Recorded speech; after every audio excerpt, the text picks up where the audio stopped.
Day 13. I declare that God is bringing about new seasons of growth. I will not get stagnant and hold on to the old. I will be open to change, knowing that God has something better in front of me. New doors of opportunity, new relationships, and new levels of favor are in my future. This is my declaration. Just as God can supernaturally open doors, sometimes He may supernaturally close doors. Nothing happens by accident. God is directing each of your steps.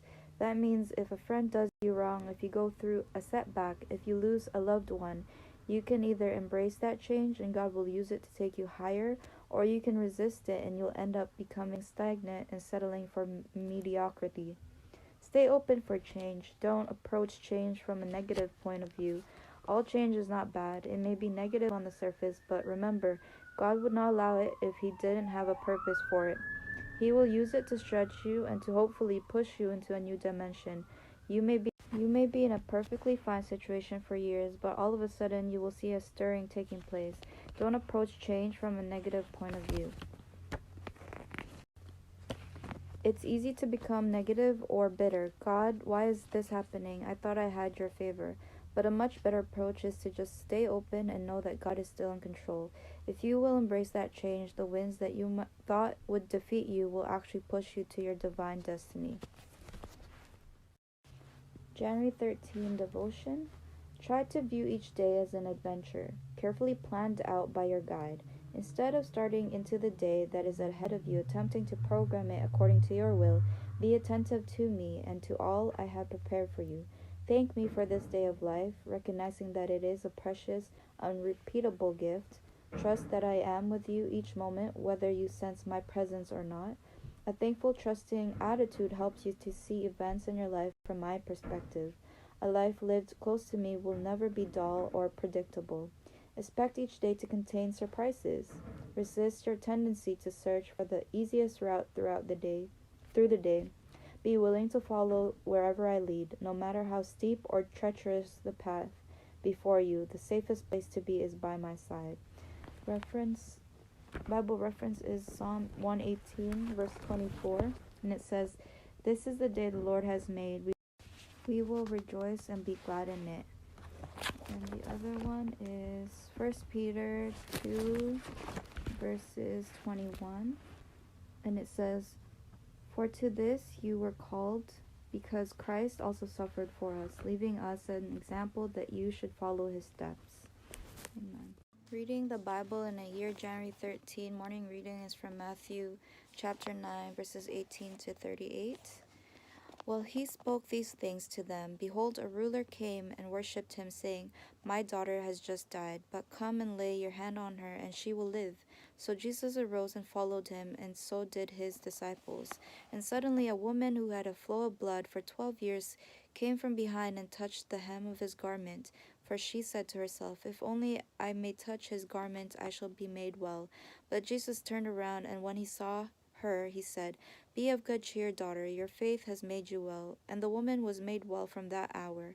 When Jesus came into the ruler's house and saw the flute players and the noisy crowd wailing, he said to them, "Make room, for the girl is not dead, but sleeping." And they ridiculed him. But when the crowd was put outside, he went in and took her by the hand, and the girl arose. And the report of this went out into into all that land. When Jesus departed from there, two blind men followed him, crying out and saying, "Son of David, have mercy on us." And when he had come into the house, the blind man came to him. And Jesus said to them, "Do you believe that I am able to do this?" They said to him, "Yes, Lord." Then he touched their eyes, saying, "According to your faith, let it be to you."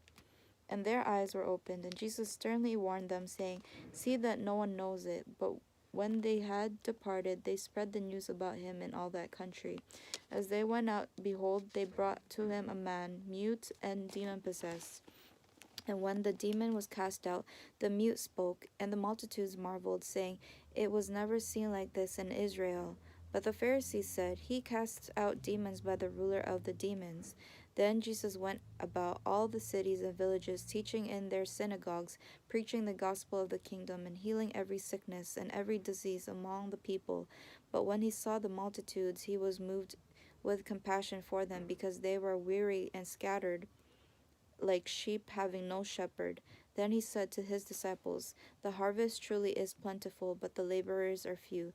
Therefore pray the Lord of the harvest to send out laborers into his harvest." Reading the Bible in the year, January 13, evening reading is Genesis chapter 31 and 32, and it says, "Now Jacob heard the words of Laban's son, saying, Jacob has taken away all that was our father's, and from what was our father's he has acquired all this wealth. And Jacob saw the countenance of Laban, and indeed it was not favorable toward him as before. Then the Lord said to Jacob, Return to the land of your fathers and to your family, and I will be with you." So Jacob sent and called Rachel and Leah to the field to his flock, and said to them, "I see your father's countenance, that it is not favorable toward me as before, but the God of my father has been with me, and you know that with all my might I have served your father. Yet your father has deceived me and changed my wages 10 times, but God did not allow him to hurt me. If he said thus, the speckled shall be your wages, then all the flocks bore speckled. And if he said thus, the streaked shall be your wages, then all the flocks bore streaked.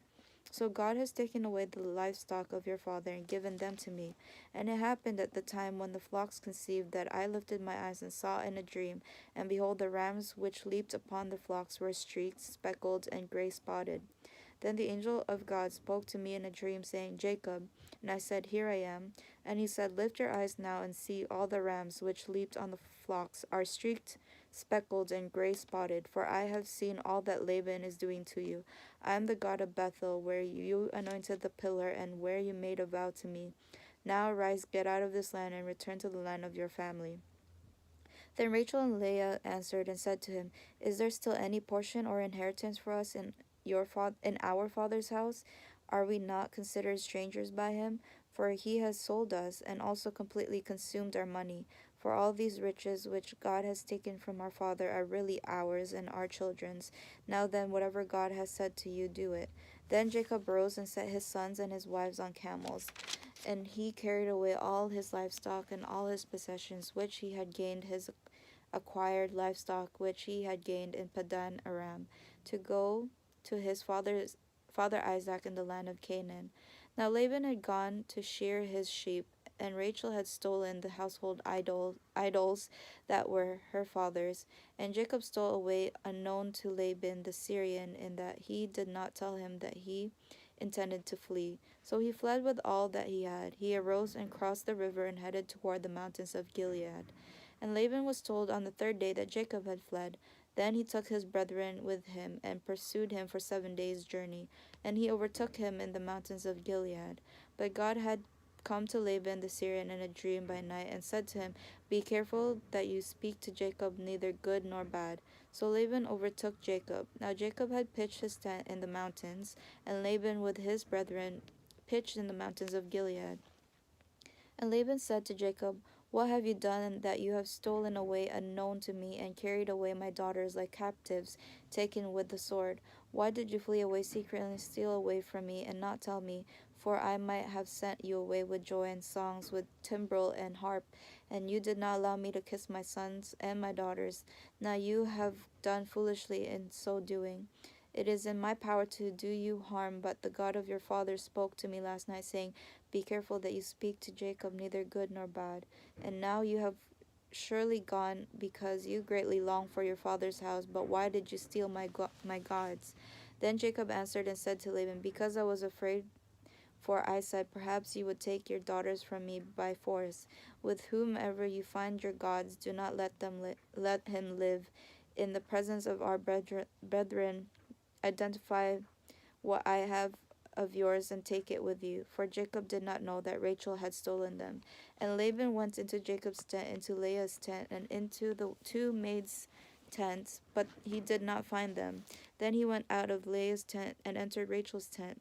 Now Rachel had taken the household idols, put them in the camel's saddle, and sat on them. And Laban searched all about the tent, but did not find them. And he said to her father, Let it not displease my lord, that I cannot rise before you, for the manner of women is with me. And he searched, but did not find the household idols. Then Jacob was angry, and rebuked Laban. And Jacob answered and said to Laban, What is my trespass? What is my sin, that you have so hotly pursued me? Although you have searched all my things, what part of your household things have you found? Set it here before my brethren and your brethren, that they may judge between us both. These 20 years I have been with you, your ewes and your female goats have not miscarried their young, and I have not eaten the rams of your flock. That which was torn by beasts I did not bring to you. I bore the loss of it. You required it from my hand, whether stolen by day or stolen by night. There I was. In the day the drought consumed me, and the frost by night, and my sleep departed from my eyes. Thus I have been in your house 20 years. I served you 14 years for your 2 daughters, and 6 years for your flock, and you have changed my wages 10 times. Unless the God of my father, the God of Abraham, and the fear of Isaac had been with me, surely now you would have sent me away empty handed. God has seen my affliction and the labor of my hands, and rebuked you last night. And Laban answered and said to Jacob, These daughters are my daughters, and these children are my children, and this flock is my flock. All that you see is mine. But what can I do this day to these my daughters, or to their children, whom they have borne? Now therefore come, let us make a covenant, you and let it be a witness between you and me. So Jacob took a stone and set it as a pillar. Then Jacob said to his brethren, Gather stones, and they took stones and made a heap, and they ate there on the heap. Laban called it Jagar Sahadutha, but Jacob called it Galid. And Laban said, This heap is a witness between you and me this day. Therefore its name was called Galid, also Mizpah, because he said, May the Lord watch between you and me when we are absent one from another. If you afflict my daughters, or if you take other wives besides my daughters, although no man is with us, see, God is witness between you and me. Then Laban said to Jacob, Here is this heap, and here is this pillar which I have placed between you and me. This heap is a witness, and this pillar is a witness, that I will not pass beyond this heap to you, and you will not pass beyond this heap and this pillar to me for harm. The God of Abraham, the God of Nahor, and the God of their father judge between us. And Jacob swore by the fear of his father Isaac. Then Jacob offered a sacrifice on the mountain, and called his brethren to eat bread. And they ate bread and stayed all night on the mountain.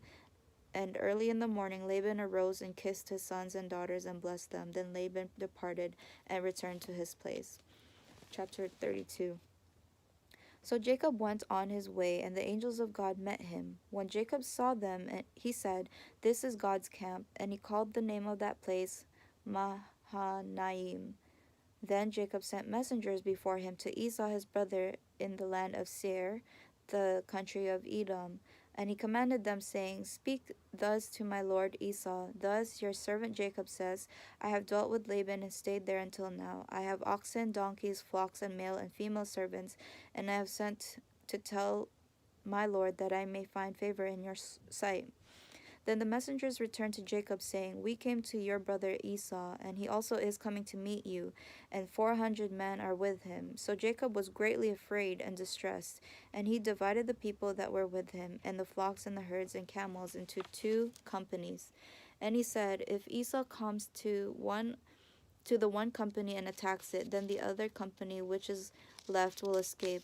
Then Jacob said, O God of my father Abraham, and the God of my father Isaac, the Lord who said to me, Return to your country and to your family, and I will deal well with you. I am not worthy of the least of all the mercies and all of the truth which you have shown your servant, for I crossed over this Jordan with my staff, and now I have become 2 companies. Deliver me, I pray, from the hand of my brother, from the hand of Esau, for I fear him, lest he come and attack me and the mother with the children. For you said, I will surely treat you well, and make your descendants as the sand of the sea, which cannot be numbered for multitude. So he lodged there at that same night, and took what came to his hand as a present for Esau his brother, 200 female goats and 20 male goats, 200 ewes and 20 rams, 30 milk camels with their colts, 40 cows and 10 bulls, 20 female donkeys and 10 foals. Then he delivered them to the hand of his servant, every drove by itself, and said to his servants, Pass over before me, and put some distance between successive droves. And he commanded the first one, saying, When Esau my brother meets you and asks you, saying, To whom do you belong, and where are you going? Whose are these in front of you? Then you shall say, They are your servant Jacob's. It is a present sent to my lord Esau, and behold, he also is behind us. So he commanded the second, the third, and all who followed the drove, saying, In this manner you shall speak to Esau when you find him, and also say, Behold, your servant Jacob is behind us. For he said, I will appease him with the present that goes before me, and afterward I will see his face. Perhaps he will accept me. So the present went on over before him, but he himself lodged that night in the camp. And he arose that night and took his 2 wives, his female servants, and his 11 sons, and crossed over the ford of Jabbok. He took them, sent them over the brook, and sent over what he had. Then Jacob was left alone, and a man wrestled with him until the breaking of day. Now when he saw that he did not prevail against him, he touched the socket of his hip, and the socket of Jacob's hip was out of joint as he wrestled with him. And he said, Let me go, for the day breaks. But he said, I will not let you go unless you bless me. So he said to him, What is your name? He said, Jacob. And he said, Your name shall be no longer be called Jacob, but Israel, for you have struggled with God and with man, and have prevailed. Then Jacob asked, saying, Tell me your name, I pray. And he said, Why is that you ask about my name? And he blessed him there. So Jacob called the name of the place Peniel, for I have seen God face to face, and my life is preserved. Just as he crossed over Peniel, the sun rose on him, and he limped on his hip.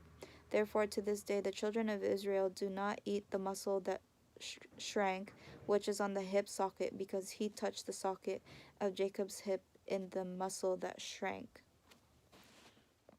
Song of Dedication, hymn number 567, Have Thine Own Way, Lord. Have thine own way, Lord, have thine own way. Thou art the potter, I am the clay. Mold me and make me after thy will, while I am waiting, yielded and still. Have thine own way, Lord, have thine own way. Search me and try me, Master, today. Whiter than snow, Lord, wash me just now, as in thy presence humbly I bow. Have thine own way, Lord, have thine own way. Wounded and weary, help me, I pray. Power, oh power, surely is thine. Touch me and heal me, Savior divine. Have thine own way, Lord, have thine own way. Hold o'er my being, absolute sway. Fill with thy spirit, till all shall see Christ only, always living in me. Hymn of Dedication number 579, 'Tis Love That Makes Us Happy. 'Tis love that makes us happy, 'tis love that smooths the way. It helps us mind, it makes us kind to others every day. God is love, we're his little children. God is love, we would be like him. 'Tis love that makes us happy, 'tis love that smooths the way. It helps us mind, it makes us kind to others every day. This world is full of sorrow, of sickness, death, and sin. With loving heart we'll do our part and try some soul to win. God is love, we're his little children. God is love, we would be like him. 'Tis love that makes us happy, 'tis love that smooths the way. It helps us mind, it makes us kind to others every day. And when this life is over and we are called above, our song shall be eternally of Jesus and his love. God is love, we're his little children. God is love, we would be like him. 'Tis love that makes us happy, 'tis love that smooths the way. It helps us mind, it makes us kind to others every day.